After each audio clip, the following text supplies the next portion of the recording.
jalan-jalan ke Brastagi, singgah sebentar membeli bunga melati. Teruntuk kamu yang sedang patah hati, jangan bersedih, karena hidupmu itu masih berarti. Halo semua, bertemu lagi dengan saya Mr. Rian Boltok. Masih dalam konsep yang sama ya. Dalam video kali ini saya akan berbagi pengetahuan mengenai badan usaha milik negara.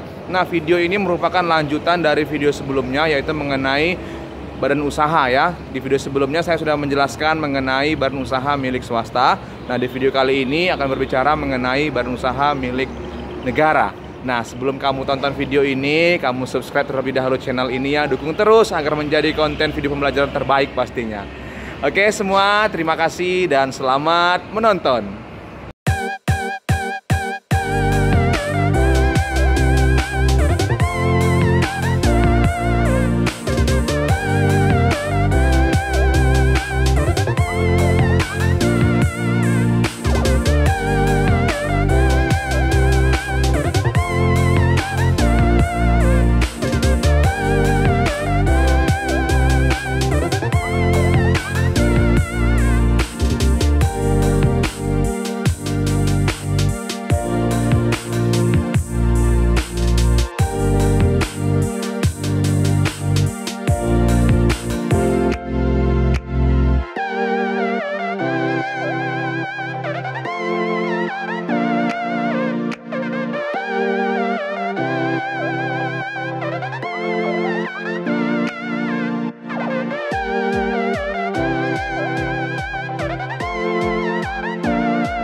Baik, dalam video kali ini saya akan berbicara mengenai badan usaha milik negara atau BUMN. Nah, ini adalah lanjutan dari materi badan usaha yang kemarin di video sebelumnya sudah saya bahas mengenai badan usaha milik swasta. Nah, untuk video kali ini akan dibahas mengenai badan usaha milik negara.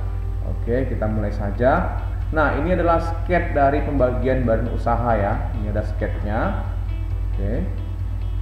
Kemudian kita akan mulai dari BUMN, di mana pada pasal 33 Undang-Undang tahun 45 disampaikan bahwa pelaku kegiatan perekonomian Indonesia adalah pemerintah dan swasta. Itulah mengapa BUMN memiliki peran penting dalam perekonomian di Indonesia. Kemudian BUMN ini adalah badan usaha dengan struktur modal baik secara keseluruhan ataupun sebagian dimiliki oleh negara. Nah, itu dia ya. Oke, dimana apabila dalam perusahaan 51% sahamnya dimiliki oleh negara, maka bisa dikatakan dia merupakan BUMN. Kita lanjut, dimana pegawai BUMN ini diangkat berdasarkan peraturan pemerintah ya. Dimana BUMN ini bergerak dalam bidang usaha untuk melayani kepentingan masyarakat atau public service namanya ya, dan dipimpin oleh seorang direksi yang bertanggung jawab kepada menteri. Nah, itulah sekilas mengenai BUMN. Oke, kita lanjutkan. Nah, bentuk-bentuk BUMN yang pertama ada yang dikatakan dengan perusahaan negara jawatan atau perjan. Nah, di mana perjan ini sering juga disebut dengan departemen agensi ya, departemen agensi. Oke. Nah, di mana modal dalam perjan ini ya, modal serta penyelenggaraan setiap tahun ditetapkan oleh APBN. Oke. Yaitu anggaran pendapatan belanja negara. Kita lanjutkan. Kemudian dalam perjan ini seluruh modalnya berasal dari pemerintah dan merupakan kekayaan negara yang tidak dipisahkan serta tidak terbagi atas saham-saham. Itu dia. Jadi full modalnya itu berasal dari negara ya. Oke, kita lanjutkan. Kemudian perjan memiliki ciri-ciri sebagai berikut. Yang pertama, pengabdian atau pelayanan kepada masyarakat.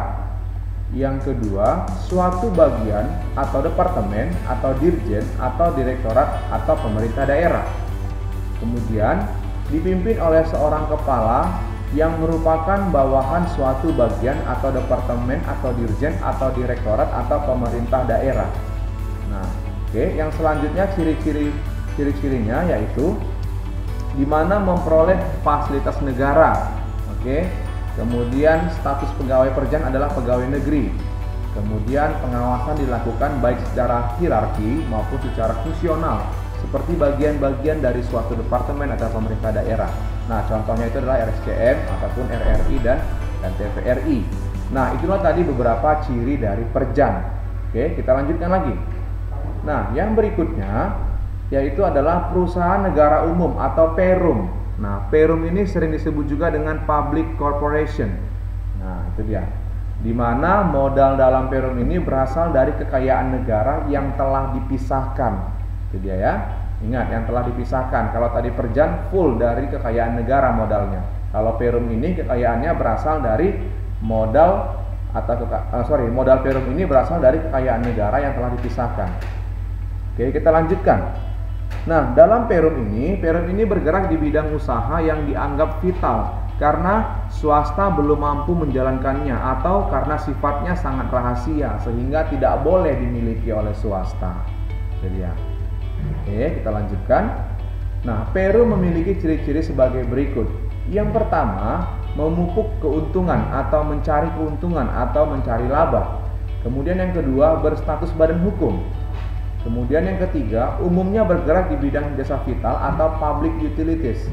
Oke. Kemudian Perum ini juga mempunyai nama dan kekayaan sendiri serta kebebasan bergerak seperti perusahaan swasta lainnya. Kemudian Perum juga memiliki ciri-ciri yaitu di mana hubungan hukumnya diatur secara perdata. Oke. Kemudian di dalam Perum juga seluruh modal dimiliki oleh negara, berasal dari kekayaan negara yang telah dipisahkan. Kita lanjutkan. Perum ini dipimpin oleh suatu direksi, ya. Oke, kemudian Perum ini karyawannya berstatus pegawai pemerintah negara. Nah, kita lanjut. Kemudian laporan tahunan perusahaan disampaikan kepada pemerintah. Nah, itulah tadi beberapa ciri-ciri dari Perum. Oke, kita lanjut. Yang terakhir itu contohnya yaitu di mana contoh Perum ini yaitu seperti Perum Percetakan Uang Negara, Perum Peruri ya, kemudian Perum Pegadaian dan Perum Jasa Tirta. Oke, kita lanjutkan. Nah, yang berikutnya setelah Perjan Perum ada yang namanya dengan Perusahaan Negara Perseroan atau Persero. Ya, di mana Persero ini sering juga disebut dengan Public State Company. Nah, itu dia. Oke. Di mana Persero ini struktur modalnya terdiri dari saham-saham yang berasal dari kekayaan negara yang telah dipisahkan. Nah, itu dia. Seperti yang PT ya, PT Pertamina itu yang BUMN dia, kemudian PT Bank BRI, TBK itu dia. Kemudian status hukum Persero diatur menurut Kitab Undang-Undang Hukum Dagang. Ya, kita lanjutkan. Nah, Persero memiliki ciri-ciri sebagai berikut. Yang pertama, sama seperti yang tadi Perumnya untuk mencari keuntungan. Yang kedua, sebagai badan hukum perdata atau berbentuk perseroan terbatas yaitu PT. Nah, itu ya. Kemudian hubungan usaha diatur menurut hukum perdata. Yang selanjutnya, seluruh atau sebagian modal merupakan kekayaan negara yang dipisahkan, ya, atau kemungkinan joint atau mixed enterprise dengan swasta nasional ataupun asing. Nah, itu dia. Kemudian tidak memiliki fasilitas negara. Yang berikutnya dipimpin oleh suatu direksi. Kemudian status pegawai adalah pegawai perusahaan swasta, ya. Kemudian peran pemerintah sebagai pemegang saham. Nah, contohnya itu adalah ini PT Sucivindo, PT Asuransi Jiwasraya, Jamsostek, PT Kimia Farma. Ya, banyak lagi PT-PT yang dipegang oleh BUMN ya, itu dia. Pertamina itu BUMN. Oke. Kemudian kita lanjutkan. Nah, yang berikutnya peran BUMN dalam perekonomian. Apa saja sih perannya? Yang pertama, secara keseluruhan perusahaan-perusahaan negara memainkan peran penting dalam perekonomian. Secara global, di negara-negara berkembang, BUMN menyumbang sekitar 7-15% dari gross domestic product-nya atau GDP-nya. Kemudian perannya juga total output serta pembentukan modal nasional. Perusahaan-perusahaan juga banyak menghabiskan sumber-sumber daya dan dalam beberapa kasus mereka bahkan menjadi beban fiskal bagi pemerintah. Nah, kita lanjutkan. Yang selanjutnya, BUMN ini juga ya sangat efisien di mana dalam mendatangkan devisa dan pajak lebih banyak bagi negara sehingga pada akhirnya mendatangkan kesempatan kerja. Iya, jadi sebenarnya diharapkan BUMN ini menghasilkan laba gitu ya, supaya bisa menopang perekonomian negara. Itu dia. Kita lanjutkan. Nah, yang selanjutnya, alasan-alasan lain yang membuat BUMN ini seringkali rugi. Apa sih yang membuat BUMN sering rugi? Nah, yang pertama itu adalah selain diharapkan menghasilkan keuntungan, BUMN diwajibkan melaksanakan fungsi sosial. Nah, sehingga BUMN ini seringkali dipaksa menerapkan harga di bawah harga produksi untuk memberi subsidi kepada masyarakat. Nah, itu dia. Yang selanjutnya, ya, BUMN ini mengalami kerugian karena banyak BUMN yang harus menerima tambahan pekerja hanya untuk memenuhi sasaran penciptaan lapangan kerja atau mengurangi pengangguran. Nah, hal ini bisa mengurangi laba dan efisiensi BUMN tersebut. Nah, yang selanjutnya itu adalah di mana BUMN ini seringkali keputusan penting diambil oleh pemerintah sehingga manajer atau pengelola BUMN tidak bisa berbuat banyak. Nah, itulah beberapa alasan mengapa BUMN ini terkadang sering rugi. Nah, itu dia. Oke. Nah, terima kasih, sampai di sini dulu video pembelajaran kita pada hari ini ya mengenai BUMN ya. Jangan lupa di subscribe, di like, di komen, dan di share. Oke, pesan saya terakhir, tetap jaga kesehatan, rajin cuci tangan, pakai masker kalau keluar. Oke, terima kasih semuanya. Sampai ketemu dalam video pembelajaran selanjutnya. Bye.